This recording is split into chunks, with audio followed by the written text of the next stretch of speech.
do open houses actually help sell a house? Got it? So we're not going to talk about really about open houses and how to do it and how to make them decorative and how to yada, yada, yada, balloons, this and that. Let's talk about the probability and possibility factor. Got it? The probability and possibility factor. Is it possible to sell a house during an open house? Of course it's possible. Is it probable? I don't know if it's probable. Per the National Association of Realtors, per NAR, N-A-R, National Association of Realtors, in 2017, ready? Listen up. 5.5 million houses were sold. That's a lot. Over 5.5 million houses were sold last year, 2017. Got it? Now let's break it down.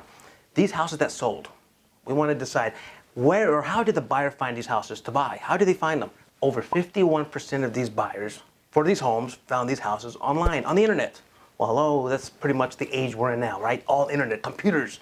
30% of these buyers found the home via using a realtor. Not bad. Using an actual human being, not bad. And 7% found the house via a yard sign or an open house. Just 7%, all right? So let's go back to the original question. Does an open house help sell a house? Well, based on the statistics, it does. But how often does it happen? That's the question. Does it help? It does. But how often? According to the national statistics, it's only 7%. Not bad, though, when you are a realtor and you have a listing. Not bad if you have to go to your listing. You got to go to this listing here, and you got an open house hoping somebody shows up. Hell, I'll take that chance. I'll show up with some cookies and punch and do the open house if 7% are my odds. Sure, because if that house is worth $2 million and your commission is going to be what? 3%, $60,000? Yeah, I'll sit there for a few hours in hopes that 7% is going to be successful for me.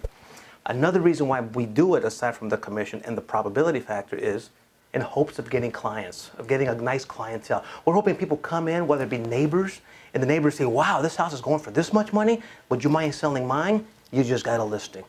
We do open houses because we're hoping buyers walk in and say, you know what, this house isn't going to cut it for me, but you could probably sell them another one. Make an appointment and say, well, hell, if this one doesn't work for you, damn it, I'll find you a group of other houses. We'll show them to you during the week. It's a great way to get clients. So take advantage of that if you can. But let's go back to the original question. Do open houses help sell a house? You decide. It depends on many factors. Location of the house, area of the house, condition of the house. Is it a buyer's market? Is it a seller's? There's a lot of factors involved, a lot of variables that we have to consider. But in general, ready? Based on the statistics, the probability is low. Doesn't mean you shouldn't do it. Got it?